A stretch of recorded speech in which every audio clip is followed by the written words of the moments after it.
Welcome to the Borland Climb. We hope this video helps. In this video, I will compare 3ds Max versus Blender for rendering. Both are incredibly powerful three-dimensional software applications, widely used across various industries.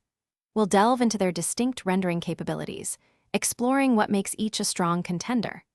Understanding their differences is key to choosing the right tool for your projects, whether you prioritize industry-standard integration or a flexible, open-source environment. Let's break down their strengths to help you make an informed decision.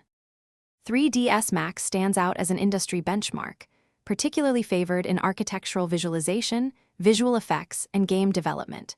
It boasts extensive support for top-tier third-party render engines such as V-Ray, Arnold, Redshift, and Corona Renderer, offering unparalleled flexibility.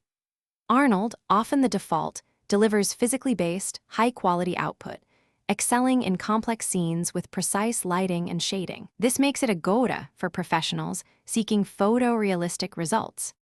Blender's greatest advantage is its free and open-source nature, making it incredibly accessible.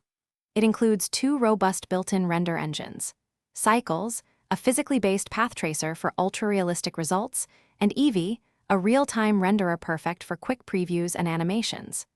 Cycles leverages both CPU and GPU power, while Eevee offers impressive speed.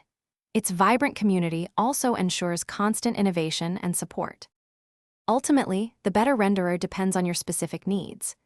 3ds Max is a powerhouse for large studios and professionals in fields like architecture and high-end animation, offering robust tools and deep industry integration. Blender, being free and open source, is perfect for hobbyists, indie developers, and smaller studios seeking a comprehensive solution without a significant financial outlay. Consider your project's demands, budget, and the desired balance of realism versus rendering speed. Both are capable of stunning results. Thanks for watching. Consider subscribing if we helped you.